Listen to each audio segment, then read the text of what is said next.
warahmatullahi wabarakatuh. Perkenalkan, nama saya Albania Sofyan. NIM saya 1923310. Baiklah, di sini saya akan membuat video presentasi, yaitu tugas ketiga saya tentang SPT, Surat Pemberitahuan Tahunan. Baiklah, langsung saja kepada materinya, yaitu yang pertama, pengertian SPT. Surat Pemberitahuan Tahunan adalah surat yang oleh wajib pajak digunakan untuk melaporkan perhitungan dan atau pembayaran pajak, objek pajak atau bukan objek pajak, dan atau harta dan kewajiban menurut ketentuan peraturan perundang-undangan perpajakan. Selanjutnya yaitu, untuk apa sih SPT ini? Nah, di sini saya akan menjelaskan yaitu kegunaan SPT. Dalam sistem self-assessment, wajib pajak mempertanggungjawabkan dan menyampaikan kewajiban pajak melalui SPT. SPT menjadi objek yang diperiksa oleh pemeriksa dari DJP, Direktorat Jenderal Pajak. Selanjutnya, apa itu SPT? Pada pasal 1 nomor 11 Undang-Undang KUP, SPT merupakan surat yang digunakan wajib pajak untuk yang pertama, perhitungan dan pembayaran pajak, yang kedua, objek pajak dan bukan objek pajak, yang ketiga, harta dan kewajiban sesuai dengan ketentuan peraturan perundang-undangan perpajakan. Selanjutnya yaitu fungsi SPT. Fungsi SPT bagi wajib pajak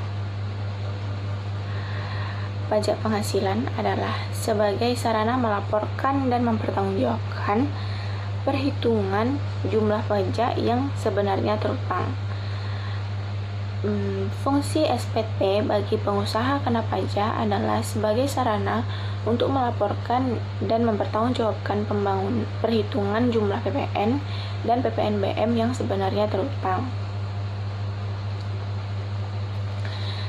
Ada dua jenis SPT atau surat pemberitahuan tahunan. Yang pertama yaitu SPT massa. Pengertian SPT massa yaitu formulir yang digunakan untuk pelaporan pajak dalam kurun waktu tertentu atau biasanya bulanan. SPT pajak surat pemberitahuan massa tersebut digunakan oleh wajib pajak untuk melaporkan tiap 9 jenis pajak berikut ini. Yang pertama yaitu pajak pasal 21 atau 26, pajak penghasilan pasal 22, dan selanjutnya. Yang kedua yaitu SPT tahunan. SPT tahunan badan adalah surat yang digunakan untuk melaporkan pembayaran pajak, objek dan bukan objek pajak, harta dan kewajiban perusahaan yang sesuai dengan peraturan perundang-undangan yang berlaku. Selanjutnya yaitu ketentuan pokok tentang surat pemberitahuan tahunan.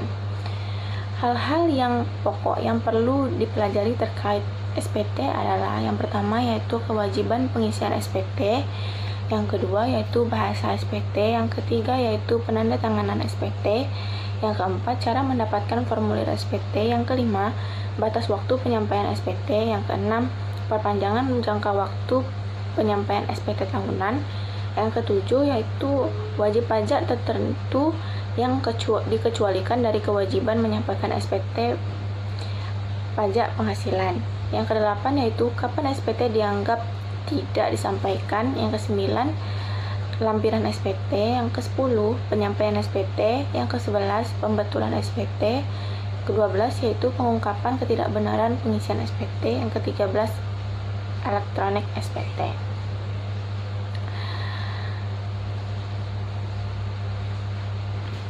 Baiklah, selanjutnya yaitu sanksi terkait SPT. Yang pertama yaitu sanksi administratif.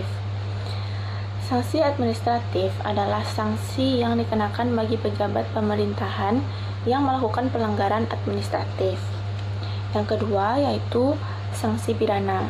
Sanksi pidana adalah ancaman hukuman yang bersifat penderitaan dan pensiksaan Sanksi pidana pada dasarnya merupakan suatu penjamin untuk merehabilitasi perilaku dari pelaku kejahatan tersebut. Namun tidak jarang bahwa sanksi pidana diciptakan sebagai suatu ancaman dari kebebasan manusia itu tersendiri. Baiklah, pada video presentasi kali ini hanya itu yang dapat saya jelaskan. Lebih dan kurangnya saya mohon maaf.